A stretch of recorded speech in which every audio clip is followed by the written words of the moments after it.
Kisah Orang Kudus.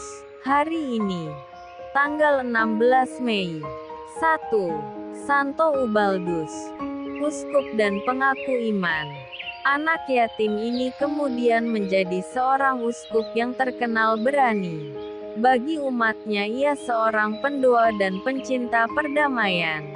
Pendidikan masa kecilnya ditangani langsung oleh pamannya yang menjabat sebagai uskup di Gubbio. Ternyata pamannya berhasil menumbuhkan dalam dirinya benih panggilan hidup imamat. Ubaldus sendiri tertarik sekali dengan cara hidup seperti yang dijalani pamannya. Ia berusaha keras agar kemudian bisa menjadi seperti pamannya. Beberapa waktu setelah ditabiskan menjadi imam, ia diangkat sebagai pastor di paroki katedral kota itu dan menjadi anggota biara kanonik reguler. Ia benar-benar menghayati panggilannya dengan karya dan hidup doanya. Karena kesucian hidupnya, ia kemudian ditugaskan oleh uskupnya untuk memulihkan tata tertib dewan para kanonik. Untuk menjalankan tugas yang berat itu, Ubaldus bertapa dan banyak berdoa. Dengan doa dan tapa itu, ia bermaksud melibatkan Tuhan dalam tugas yang berat itu. Dia sadar sepenuhnya bahwa dirinya hanyalah alat Tuhan.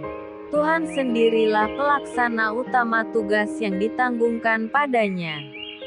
Tapa dan doa-doanya membuatnya menjadi seseorang yang bijaksana dan menempuh tindakan-tindakan akurat untuk memulihkan ketertiban dalam dewan kanonik itu. Ia berhasil dengan gemilang dan menghimbau mereka untuk hidup sesuai dengan aturan-aturan biara. Sejak umur mudanya Ubaldus sangat menginginkan hidup sunyi sebagai seorang pertapa. Tetapi jalan Tuhan selalu lain dari rencana manusia. Cita-citanya untuk menjadi seorang pertapa tidak tercapai karena ia diangkat menjadi uskup di Gubbio menggantikan pamannya.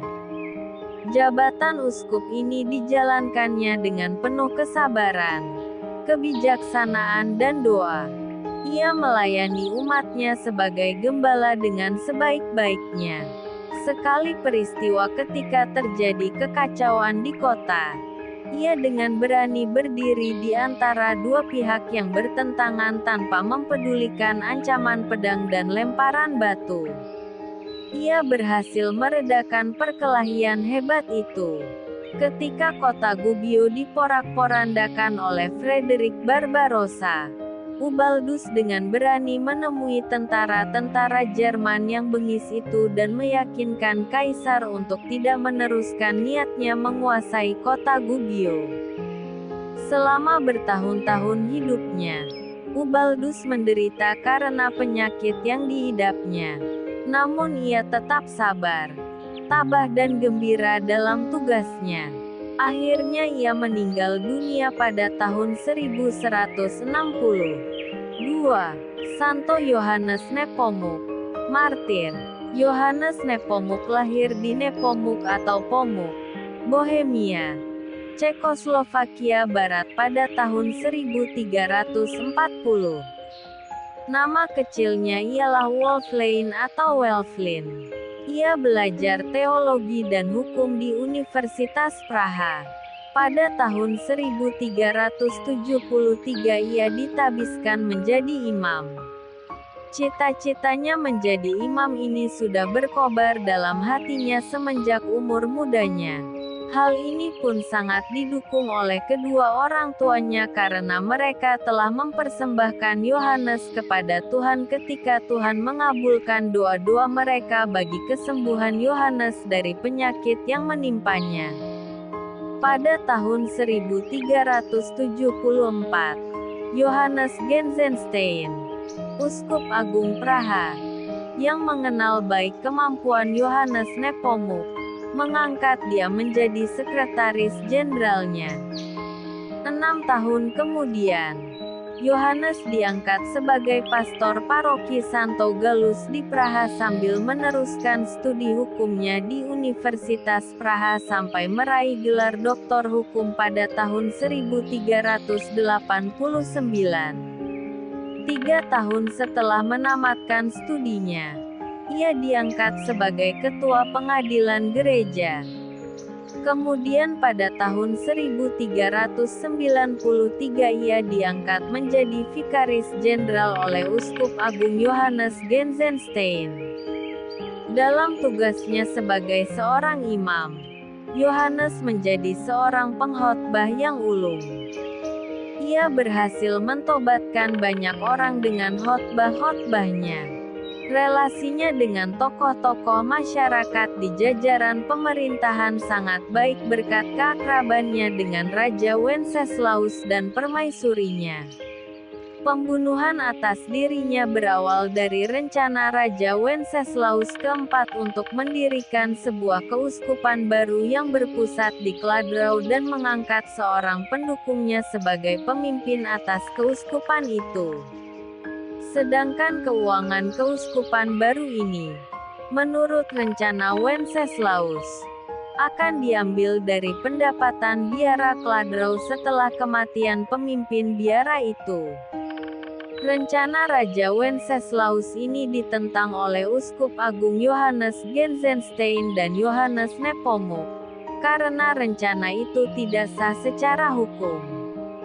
Ketika pemimpin biara Kladrau meninggal dunia, kedua petinggi keuskupan itu segera memerintahkan para biarawan untuk segera memilih pemimpin yang baru. Semuanya ini tidak diberitahukan kepada Raja Wenceslaus hingga pemimpin baru terpilih.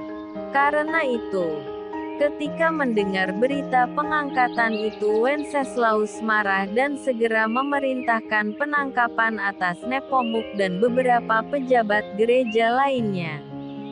Setelah beberapa lama mendekam di dalam penjara dengan berbagai siksaan berat, para pejabat gereja itu dilepaskan, dengan syarat bahwa mereka harus tutup mulut tentang semua perlakuan kasar atas diri mereka. Sedangkan Yohannes Nepomuk dibunuh dan mayatnya ditenggelamkan di Sungai Moldau dalam keadaan terikat erat. Pada keesokan harinya, jenazahnya ditemukan kembali, lalu disemayankan di Katedral Santo Vitus hingga sekarang. Berbagai cerita tentang pembunuhan Yohanes berkembang di kalangan umat. Salah satu cerita itu ialah ia tidak bersedia menyingkap rahasia pengakuan permasyuri Raja Wenceslaus sesuai permintaan Raja. Yohannes Nepomuk dinyatakan sebagai beato pada tahun 1721 dan kemudian pada tahun 1729 dinyatakan sebagai santo. Kecuali itu, ia diangkat sebagai pelindung kota Bohemia, pelindung para pendosa dan pelindung orang-orang yang terancam hanyut dalam sungai. 3. Santo Simon Stock, biarawan. Simon Stock dikenal sebagai pemimpin biara-biara Karmelit dari tahun 1264 sampai 1265 dalam kedudukan sebagai superior jenderal. Kisah kelahiran dan masa kecilnya tidak banyak diketahui. Yang diketahui pasti ialah bahwa ia meninggal dunia pada tahun 1265 di Bordeaux, Perancis. Kecuali itu diberitakan bahwa setelah menjalani hidup sebagai pertapa di Inggris, tanah kelahirannya, ia pergi ke Tanah Suci Yerusalem.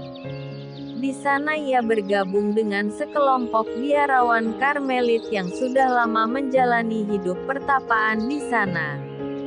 Setelah beberapa lama tinggal di Tanah Suci, ia rupanya kembali ke Inggris ketika terjadi serangan dari orang-orang Saracen, suku bangsa nomaden di padang gurun antara Syria dan Arab Saudi atas komunitas-komunitas religius di Tanah Suci. Sekembalinya ke Inggris, Ia diangkat menjadi Superior Jenderal Ordo Karmelit, bertempat di Aylesford, Inggris. Dalam masa kepemimpinannya ia melakukan banyak hal bagi perkembangan biara Karmelit. Antara lain, penyesuaian aturan-aturan ordo dengan kebutuhan zaman.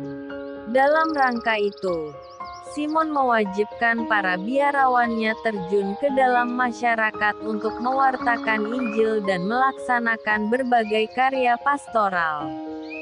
Dengan kebijaksanaan ini, para biarawan Karmelit tidak lagi semata-mata menjalani kehidupan sebagai pertapa yang hanya mengusahakan dan memperhatikan kekudusan dan keselamatan diri pribadi. Kecuali itu, dengan kebijaksanaan baru ini, Ordo Karmelit tampil sebagai ordo yang menggabungkan secara seimbang kegiatan kontemplatif dengan kegiatan pewartaan sabda di luar tembok biara. Perubahan aturan ini sangat direstui oleh Sri Paus Innocentius keempat tahun 1243 sampai tahun 1254 pada tahun 1247. Akibat selanjutnya dari kebijaksanaan itu, biara-biara Karmelit mulai ditempatkan juga di kota-kota universitas seperti Oxford, Cambridge, Paris dan Bologna, juga di Irlandia, Skotlandia dan Spanyol. Di sini para biarawan memberi sumbangan besar pada kehidupan universitas. Tentang pengalaman Simon diberitakan pula bahwa Bunda Maria pernah menampakkan diri padanya di Aylesford pada tanggal 16 Juli tahun 1251. Kepadanya Bunda Maria menyerahkan sebuah skapular berwarna coklat sambil berkata, "Skapular ini akan menjadi keselamatan bagimu dan bagi semua biarawan Karmelit lainnya." Orang yang mati dalam kebiasaan berdoa dengan skapular ini akan diselamatkan. Meskipun Simon tidak resmi digelari santo oleh gereja, namun para biarawan Karmelit menganggap dia sebagai orang kudus. Atas izin khusus dari takhta suci, mereka merayakan pestanya pada tanggal 16 Mei. 4. Santo Andreas Bobola SJ, martir. Andreas Bobola lahir di Sandomir pada tahun 1591 dalam sebuah keluarga aristokrat di Polandia. Pada usianya 19 tahun, Andreas masuk novisiat Serikat Yesus di Vilna, Lituania. Pada tahun 1622 ia ditabiskan menjadi imam. Sebagai imam baru, Andreas bekerja di paroki Santo Casimir di Vilna sampai tahun 1630. Ia dikenal sebagai seorang pengkhotbah ulung yang mempertobatkan banyak orang dengan ajaran-ajaran dan cara hidupnya. Ia juga memimpin Kongregasi Maria di Polandia. Setelah 6 tahun menjadi pemimpin biara Yesuit di Bobrins, ia kembali melanjutkan karya misionernya. Pada waktu itu, Polandia dan Lituania dilanda suatu skisma besar. Banyak orang gereja Katolik bergabung dengan gereja Ortodoks yang memisahkan diri dari gereja Katolik Roma. Skisma ini terus berkembang luas karena didukung oleh kekuatan militer Rusia. Menghadapi skisma ini, Andreas meningkatkan usaha-usahanya untuk mempertobatkan banyak orang dan mempersatukan kembali gereja Polandia dan Lituania di bawah naungan gereja Katolik Roma. Karena usaha-usahanya ini, para serdadu menangkap dia, menyiksa dan membunuhnya dengan kejam.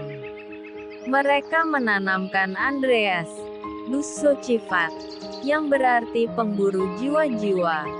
Andreas mati sebagai martir Kristus di Jano pada tanggal 26 Mei tahun 1657. Bangsa Slavia menghormatinya sebagai pelindung semua orang yang menderita penganiayaan karena kesetiaan pada satu gereja universal. Andreas digelari Beato pada tahun 1853 dan kemudian dinyatakan sebagai Santo pada tahun 1938. 5. Santo Julianus de Moustier, pengaku iman.